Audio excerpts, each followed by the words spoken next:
তারা বলতেন, একটা স্লোগান দিতেন, সরফরোশে কি তামান্না আব হামারে দিল মে হ্যায়, দেখনা হ্যায় জোর কিতনা বাজুয়ে কাতিল মে হ্যায়। বলেন না এই কথা? আমাদের মনের মধ্যে এখন সরফরোশে কি তামান্না, স্বাধীনতার চেতনা আমাদের মনের মধ্যে এসেছে। দেখার বাকি আছে জালেমের বাহুতে কত শক্তি আছে।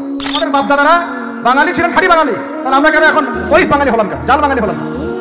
আপনার বাসার কমট পর্যন্ত ইংরেজদের আদলে করা, সবকিছুই খাবার অভ্যাস, খাদ্যাভ্যাস, আপনি পিৎজা বার্গার ছাড়া খেতেই পারেন, খাদ্যাভ্যাস ইংরেজদের। তারপরে খাওয়া হালাল না হারাম সেটা প্রশ্ন করছি না আমি, আপনি প্যাশনেট না তো আমাদের সংস্কৃতি নিয়ে। আমাদের সংস্কৃতির মূল জায়গাটা কই? পাঞ্জাবি পায়জামা তো করছেন না, এটা আমাদের সংস্কৃতি ছিল, এখানে আমরা পোশাক করতাম। আমাদের সংস্কৃতি ছিল মাছে ভাতে বাঙালি, ওই মাছ তো ফরমালিন দিয়ে সব নষ্ট করে ফেলেছেন, মাছে ভেজাল ভাতে ভেজাল, পুকুর সব ভরাট করে ফেলতেছেন, নদীগুলো শুকায় যাচ্ছে। নদীমাতৃক বাংলাদেশ, নদী কোথায়? নদীতে পানি কোথায় বলেন? পানির ন্যায্য হিস্সাই বা কোথায়? আমাদের কি পানির ন্যায্য হিস্সা দেওয়া হচ্ছে? তাহলে আমরা কি দাস হয়ে থাকবো নাকি? আল্লাহ পাক আমাদেরকে বোঝার তৌফিক দান করে। সংস্কৃতি দেখেন, সংস্কৃতি কি ছিল আমাদের? আমাদের বাপদাদাদের যুগটা চলে যান, ওই ফজরের আগে তারা ঘুম থেকে উঠতেন, আসসালাতু খায়রুম মিনান নাওম, কানে গেলে ঘুম থেকে উঠে যাইতেন, নামাজ পড়তেন, বাংলার ঘরে ঘরে কোরআন তেলাওয়াত শোনা যাইতো। এখন কি শোনা যায়? ফজরে ফজরে পুরা ঘুম। প্রথম কাতারে আপনি যে কয়টা মানুষকে পাবেন তার মধ্যে 90% দাড়ি পাকা যুবকদেরকে আপনি পাবেন। এরা ঘুমাচ্ছে রাত 3টা 4টায়, 3-4টা পর্যন্ত এরা ফেসবুক, ইউটিউব, টিকটক এবং মেয়েদের সাথে হারাম অ্যাফেয়ার। এই ছেলেরা কি আদতে বাঙালি? এরা কি বাঙালি? না আমরা মুসলমান হতে পেরেছি ঠিক মতো, না বাঙালি হতে পেরেছি ঠিক মতো। যখন ইংরেজ বিরোধী বিদ্রোহ চলছিল না, তখন বাঙালিরাও কবিতা লিখেছিল হিন্দিতে। আপনারা তো এগুলো হিস্ট্রি পড়েনও না। তখন তারা বলতেন, একটা স্লোগান দিতেন, সরফরোশে কি তামান্না আব হামারে দিল মে হ্যায়, দেখনা হ্যায় জোর কিতনা বাজুয়ে কাতিল মে হ্যায়। বুঝলেন না এই কথা? আমাদের মনের মধ্যে এখন সরফরোশে কি তামান্না, স্বাধীনতার চেতনা আমাদের মনের মধ্যে এসেছে। দেখার বাকি আছে জালেমের বাহুতে কত শক্তি আছে।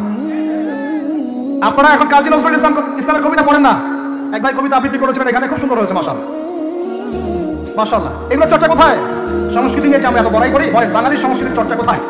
কাজী নজরুল ইসলামের কবিতা আমরা আমাদের পাঠ্যপুস্তকে পড়েছি। ওমর রাদিয়াল্লাহু আনহুকে নিয়ে কবিতা ছিল, মনে আছে? মনে নেই, ভুলে গেছেন? আমরা পড়েছি, মনে নেই আপনাদের? আস্তাগফিরুল্লাহ। ওমর ইবনে খাত্তাব, আমিরুল মুমিনিন, তোমার কি জানি, তোমার স্মৃতি আজানের ধ্বনি না, জানে না মুয়াজ্জিন। আমি ভুলে গেছি, অনেকদিন আগে পড়া, আমি চর্চা এখন করি না। তো মুয়াজ্জিন জানে না যে হে আমিরুল মুমিনিন, তোমার স্মৃতিতেই এই আজান দেওয়া হচ্ছে, মানে আমিরুল মুমিনিনের যে স্বপ্ন, এখান থেকে কিন্তু আজানের ইয়াটা আসছে। যায়েদ ইবনে সাবিত রাদিয়াল্লাহু আনহু স্বপ্ন থেকে তিনি হেঁটে যাচ্ছেন, একবার উটের পিঠে ভিত্তকে বসালেন, আর ভিত্তকে নামালেন, তিনি উঠলেন, উনি নামলেন, ভিত্তকে উঠালেন, এভাবে পায়ে হেঁটে হেঁটে বাইতুল মুকাদ্দাস পর্যন্ত গেলেন। জানেন না আপনারা এগুলো ঘটনা? কোথায় এগুলো, কোথায় এখন বলেন? আছে পাঠ্যপুস্তকে? ঢাক, ঢোল, ডুগি, তবলা, কি শুরু করেছেন আপনারা? আসলে আসলে বাঙালি সংস্কৃতি বলতে কি বোঝাচ্ছেন? আহমেদ সফার নাম শুনেছেন? তাকে ছাড়া আপনি বাঙালি সংস্কৃতি কোথায় পাবেন? এই বাঙালি সংস্কৃতির ভিতরে এই যে ওলামায়ে কেরামের অবদান, এটা আপনি কিভাবে অস্বীকার করছেন? আমরা এখন পড়ে আছি কয়েকটা বিষয় নিয়ে। দেখেন, গান বাজনা, ঢাক ঢোল, ডুগি, তবলা এবং এমন কিছু সংস্কৃতির নামে কাজ যেগুলোর মধ্যে শিরক আছে অথবা বেদাত আছে অথবা কুফর। আপনি রাস্তায় হাঁটছেন বানরের মূর্তি নিয়ে, বানরের সাথে আপনার কি সম্পর্ক? বানরের সাথে বাঙালি সংস্কৃতির কি সম্পর্ক? আমরা কি বানর থেকে আসছি? তাহলে বানরের মূর্তি আমি হাঁটে নিয়ে হাঁটবো কেন? বানর থেকে আসছে কারা? ওই যে শনিবারে যারা মাছ ধরতে নিষেধ করা হয়েছিল, তারপরে মাছ ধরেছে, আল্লাহ পাক বলছেন ওদেরকে বানর বানিয়ে দিয়েছে। জানেন এটা? পড়েন, পড়াশোনা করেন। পড়াশোনা না করলে আমার সব কথা বুঝতে পারবেন না হয়তো বা। যদি বুঝতে না পারেন আরো একবার লেকচার শুনেন, রিপিটেড শুনেন, তারপরে আবার চেক করেন, ক্রস চেক করেন। একটা প্রজন্মকে আল্লাহ বানর বানিয়ে দিয়েছিলেন, কোরআনে দলিল আছে। আমরা কি সেই প্রজন্ম? তাহলে বানরের মূর্তি নিয়ে রাস্তায় হাঁটবো কেন? কেন আপনি পেশার সাথে আপনার কি সম্পর্ক? পেশা কি আমার ভাগ্যের প্রতীক? হাত থেকে যদি কিছু পড়ে যায়, আমাদের অনেকে বলে যে একটু বসে যান, অমঙ্গল হতে পারে। চিরুনি পড়ে গেলে বলে যে মেহমান আসতে পারে। বিড়াল সামন দিয়ে চলে গেলে বলে একটু বসে যায়, অমঙ্গল হতে পারে। ইসলাম কি বলছে জানেন? যখনই মনের মধ্যে কোনো কুলক্ষণ আসবে, আপনি পড়বেন, আমার সাথে বলেন, আপনি পড়বেন আল্লাহুম্মা লা খায়রা ইল্লা খায়রুক ওয়ালা আল্লাহুম্মা লা তায়রা ইল্লা তায়রুক ওয়ালা খায়রা ইল্লা খায়রুক ওয়ালা ইলাহা গায়রুক। মানে আল্লাহ আপনার দেয়া কল্যাণ ছাড়া কোনো কল্যাণ নাই, আপনার দেয়া অকল্যাণ ছাড়া কোনো অকল্যাণ নাই, আপনি ছাড়া কোনো ইলাহ নাই। এই হলো মুসলমানের আকিদা। তো এখানে পেঁচার সাথে আপনার সংস্কৃতি কি সম্পর্ক? পেঁচা অমঙ্গলের লক্ষণ। এগুলো কি শুরু করেছি আমরা? যে কোনো একটা বিষয় নিয়ে যদি আলোচনা করতে চান, আসেন, বসেন, আমরা বসি, আলোচনা করি, সমাধানের পথ খুঁজি, প্রতিভাকে মূল্যায়ন করেন। ইউসুফ আলাইহিস সালাম বলেছিলেন যে আমি বিশ্বস্ত আস্থাভাজন, আমাকে এই খাজানার দায়িত্ব দেন। কে বলেছিল? ইউসুফ আলাইহিস সালাম।